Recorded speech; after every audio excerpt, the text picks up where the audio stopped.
चुनाव हारने के बाद बीजेपी इन दिनों संगठन मजबूत करने पर लगी है। ऐसे में कह सकते हैं कि रांची में आज नगरी के स्वर्ण रेखा बैंक्वेट हॉल में भारतीय जनता पार्टी द्वारा आयोजित संगठन महापर्व सदस्यता अभियान 2024 का शुरुआत किया गया है।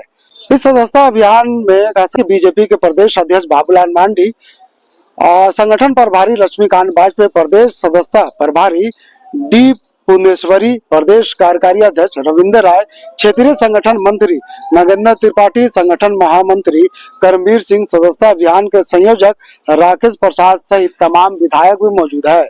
तो विधानसभा चुनाव हारने के बाद भारतीय जनता पार्टी इन दिनों संगठन मजबूती पर विशेष जोर दे रही है। इसके तहत पार्टी ने एक बार फिर सदस्यता अभियान के साथ साथ संगठन के चुनाव भी शुरू कर दिया है।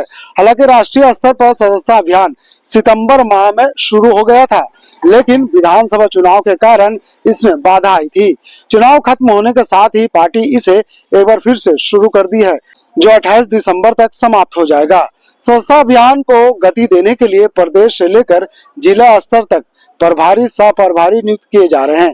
इसके तहत प्रदेश स्तर पर सदस्यता अभियान के अलावा जिला स्तर पर 2 सह प्रभारी नियुक्त किए गए हैं। तो इस सदस्यता अभियान कार्यशाला में क्या कुछ कह रहे हैं बीजेपी के प्रदेश अध्यक्ष, चलिए हम आपको सुनाते हैं।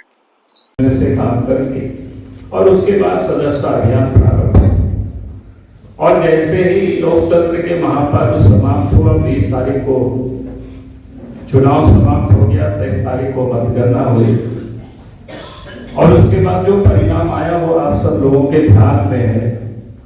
परिणाम स्वाभाविक है, हम सब लोगों ने जितनी अपेक्षा की थी उस अपेक्षा के अनुरूप नहीं आया, तो थोड़े से मन में मलिनता होती है। लेकिन मैं कहूंगा कि मलिनता का कोई कारण नहीं है। आप सब ने मेहनत किया, परिश्रम किया।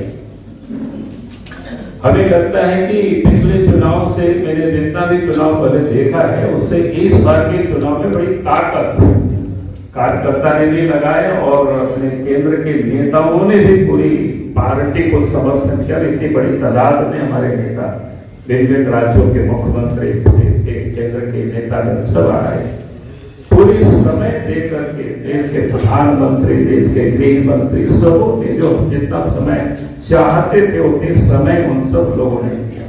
तो ऐसे में जिस तरह से झारखंड में बीजेपी की करारी शिकस्त हुई है, इस करारी शिकस्त के बाद बीजेपी ने जिस तरह से अपने संगठन को मजबूत करने के लिए सदस्यता अभियान का शुरुआत किया है, कहीं न कहीं 5 सालों तक बीजेपी इस तरह का सदस्यता अभियान को जारी रखेगा। और ऐसे में कह सकते हैं कि जब 2029 में झारखंड में विधानसभा के चुनाव होंगे, तो इन सदस्यों के दम पर एक बार फिर से बीजेपी सत्ता में वापसी करने का हर संभव प्रयास करेगी।